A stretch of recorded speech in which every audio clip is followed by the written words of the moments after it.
السلام عليكم ورحمة الله. إن الحمد لله والصلاة والسلام على من لا نبي أما بعده. أعوذ بالله من الشيطان الرجيم. ومن الناس من يتخذ من دون الله أندادا يحبونهم كحب الله والذين آمنوا أشد حبا لله.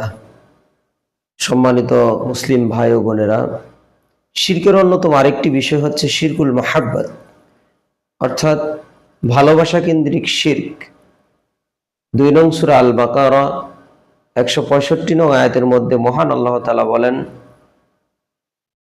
ওয়ামিনান নাসি মান ইয়াত্তাখিযু মিন দুনিল্লাহি আনদাদা ইউহিব্বুনাহুম কাহুব্বিল্লাহ। আর মানুষের মধ্যে এমনও রয়েছে যারা আল্লাহ ছাড়া অন্যকে আল্লাহর সমকক্ষ রূপে গ্রহণ করেছে। ইউহিব্বুনাহুম, তারা তাদেরকে ভালোবাসে, কাহুব্বিল্লাহ, যেমন করে তারা আল্লাহকে ভালোবাসে।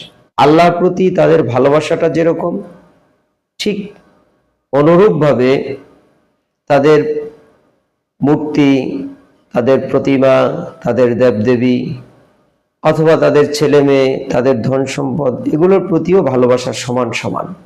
আল্লাহর সমান অন্য কিছুর প্রতি ভালোবাসা, তাহলে সেটা শিরকে পরিণত হবে। পূর্বে কাফেরদের এরকম মনোভাব ছিল, আল্লাহর প্রতি যেমন ভালোবাসা ছিল, তাদের দেবদেবীর প্রতি সেরকম ভালোবাসাই ছিল। বর্তমান সিচুয়েশনে, বর্তমান সমাজে আমরা মুসলিমদের ভিতরে এই রকম বিষয়টি লক্ষ্য করতে পারছি যে তারা হয়তো তাদের মাযহাব, তাদের মাজার, তাদের পীর, তাদের বাপ দাদা, তাদের ছেলে মেয়ে, তাদের ধন সম্পদ, যেমন আল্লাহর প্রতি তাদের ভালোবাসা, অনুরূপ এই সমস্ত জিনিসগুলোর প্রতি তাদের সমান সমান ভালোবাসা। কিন্তু না, যারা মুমিন তাদের পক্ষ থেকে আল্লাহর প্রতি ভালোবাসা সবচেয়ে বেশি। ওয়াল্লাযীনা আমানু আশাদ্দু হুব্বাল লিল্লাহ। আর যারা ঈমান আনয়ন করেছে, আল্লাহর প্রতি তাদের ভালোবাসা সবচেয়ে প্রখর, সবচেয়ে দৃঢ়তর।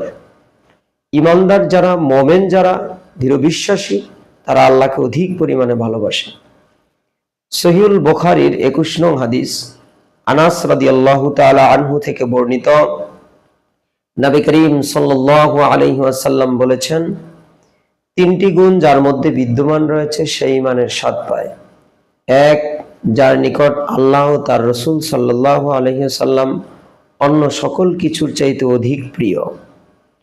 2, যে ব্যক্তি একমাত্র আল্লাহর জন্যই কোনো বান্দাকে ভালোবাসে, একমাত্র আল্লাহর উদ্দেশ্য করেই, আল্লাহর সন্তুষ্টির জন্যই অন্য কোনো বান্দাকে ভালোবাসে।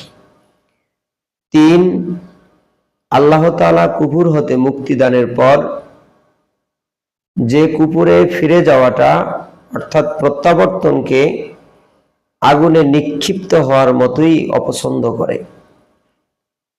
আগুনে যেরকম নিক্ষিপ্ত হলে সমস্ত শরীর নষ্ট হয়ে যায়, ধ্বংস হয়ে যায়, পুড়ে যায়, এটা যেমন যন্ত্রণাদায়ক, পাপের ভিতরে আবার লিপিবদ্ধ হওয়াটাকে এরকম অপছন্দ মনে করে। এই 3টি গুণ যার মধ্যে বিদ্যমান রয়েছে, সে ব্যক্তি ঈমানের পরিপূর্ণ স্বাদ গ্রহণ করতে পারবে।